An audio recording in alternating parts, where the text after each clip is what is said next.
Billionaire Charlie, man, and I'm back.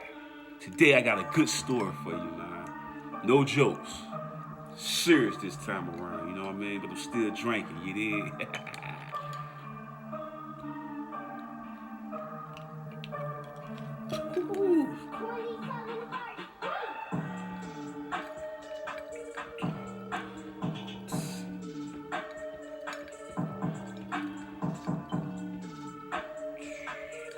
Hey, look. I got a special guest waiting for y'all too. Hold that thought. Yeah! I'm back with the foolishness again, man. Billionaire Charlie, man. No jokes on this one. This gonna be all serious. This is all facts, all real, man. And I'm gonna tell y'all the story, man. It's gonna be juicy, man. And look, I got my other special friend. Fireball game. But anyway, man, let's get into this conversation, this talk, and we'll break it all down to y'all. Billionaire Charlie, man. Who else better? Y'all fucking with me, man. Me!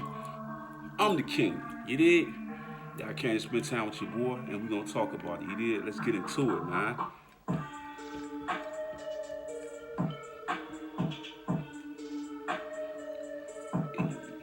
Hey.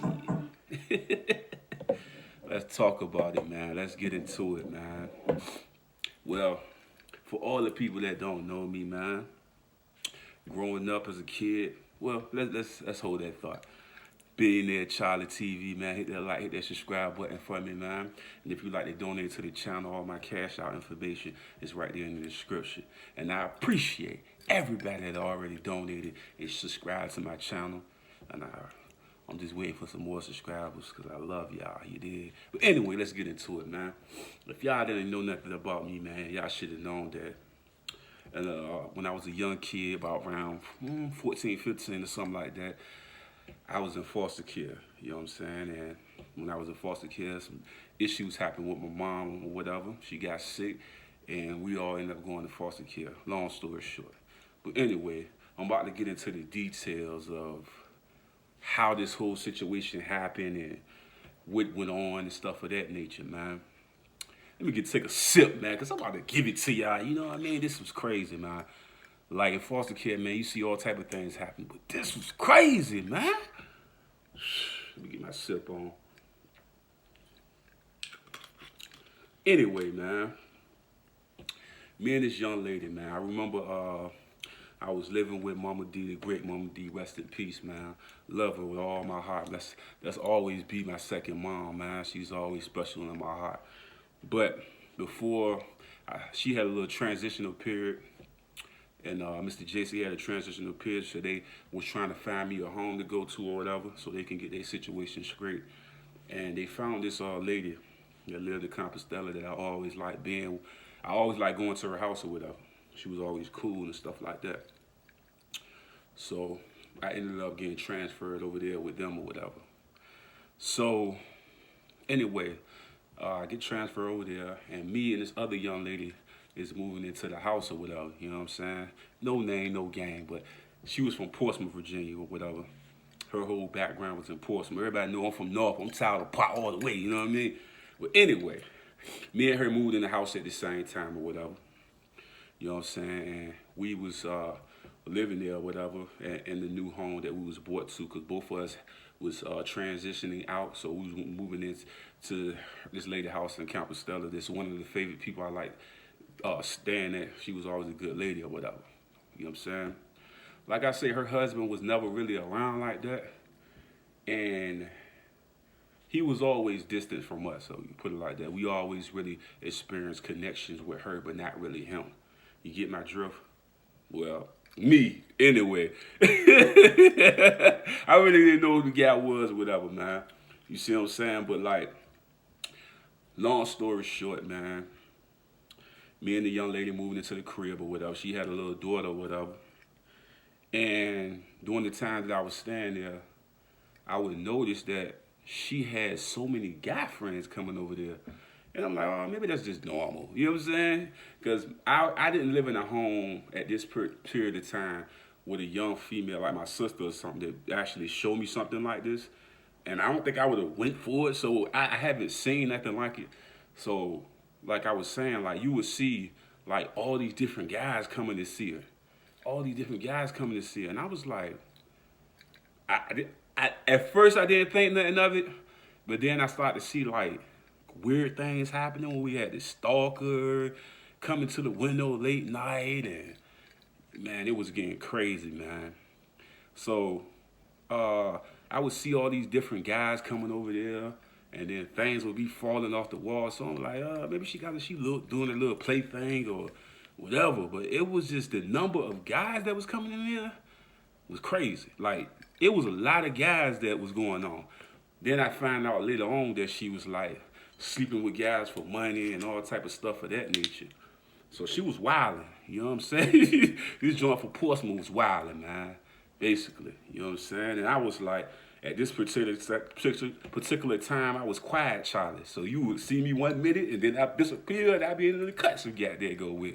You feel me? Okay. So me and her had little conversations here and there, but nothing really too deep.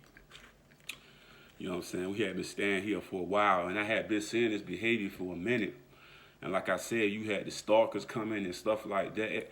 It was coming weird because like you would see all these different guys and you be like, oh man, you know what I'm saying? You would think somebody would take care of themselves a little bit better, but she was just wilding out, you know what I mean? I mean, sleeping with one or two people, okay, but god damn, 10, 20, 30, 40, 50, 60. Like, I seen so many cars come to the drive-thru, man. I thought it was a parking lot. My word, she was wilding. You did what I'm saying? But I really didn't. It was none of my business to be worrying about who she was with, because that weren't my ladies. At the time, I won't date nobody. I was for Dolo. I always found her very attractive and stuff like that. But like I said, her behaviors was really crazy. You know what I'm saying?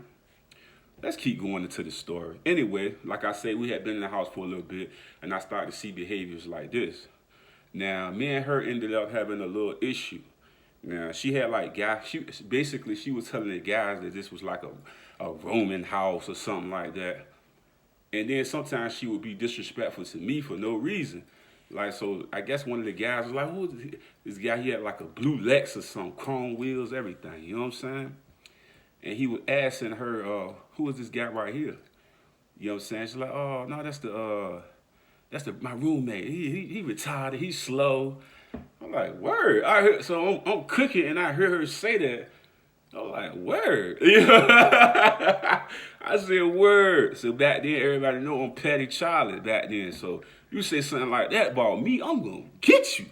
You know what I'm saying? So long story short, we have a meeting. All of us sitting down, case workers and all of that, man. So we in a meeting and whatever. And I expressed that, because every time we had a meeting before, I always said everything was good. But this particular time, I got to get tired of getting called slow, retarded, and all that type of stuff for no reason. And I'm up here carrying your bags, you know what I'm saying? Making sure the stalkers don't get you. I'm like, come on, man, I don't get no credit. I get slow, retarded, all that. All right, anyway. So we had a meeting, and this is when everything started to change, right? You know what I'm saying? You know what I'm saying? So anyway, man, we had a meeting or whatever.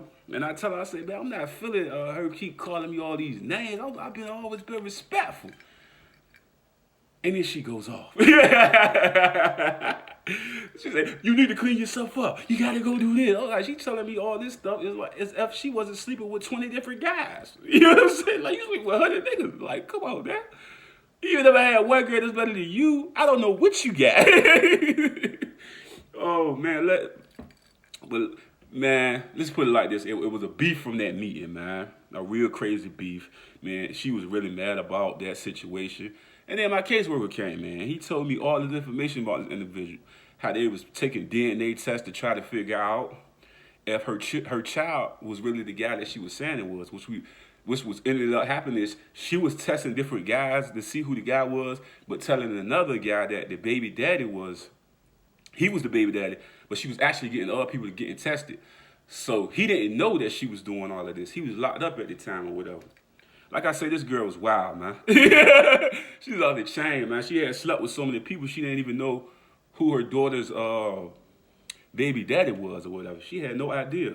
But like I said, more information came out, and I found out that she was a stripper and all of this stuff. That's like, you know what I mean? When you mess with Petty Charlie back then, you know I was gonna find out. Found out she was a stripper, and she was out here just wilding out. You feel what I'm saying?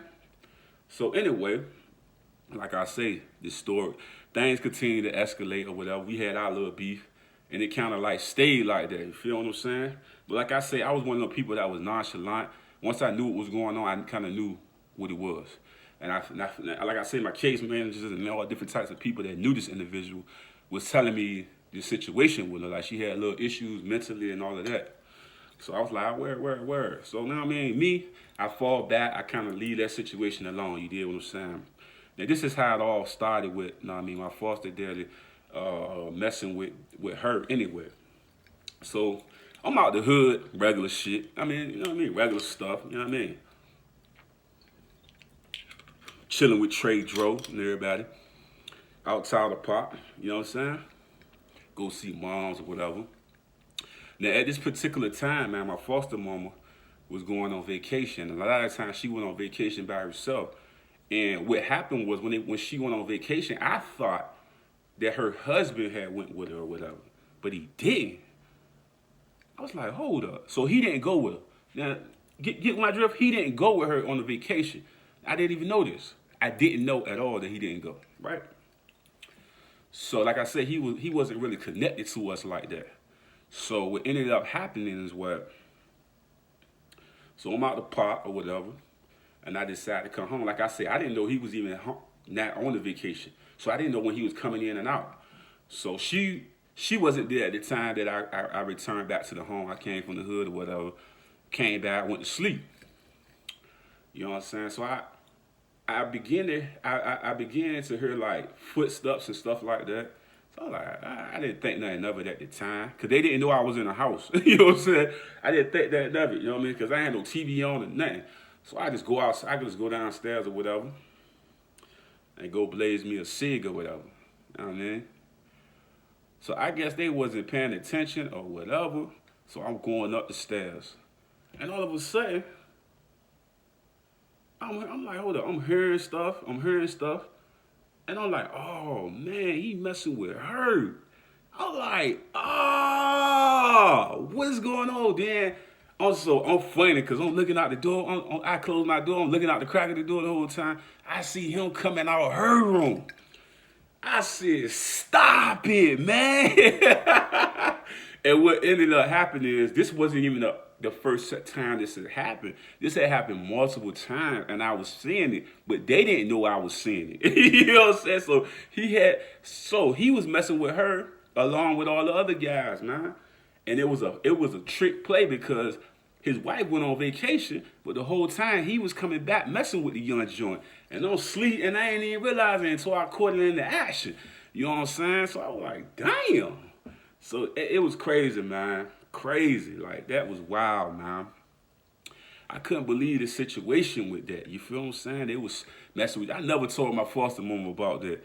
But I caught them in the action. He was messing with her. You know what I'm saying? She was a stripper. And she was just letting herself go into the street, selling herself or whatever. You know what I mean? And then, like I say, a lot of times, man, when situations happen like that, it's like a trick play. So I caught it in action. You feel what I'm saying? But like I say, at the time, I didn't know what was going on until I actually caught him coming out the door, out of the room.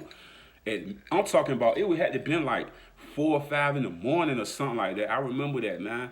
I seen him come out the room. Then I seen him one time, he come out of the room and then go in the bathroom quick. And they got a bathroom in their room, so I knew what time it was. You know what I'm saying? So, yeah, man, that was a crazy event, man, when I seen that, man. Foster daddy messing with the young girl. You see what I'm saying? That's wild, man. Real stuff, man.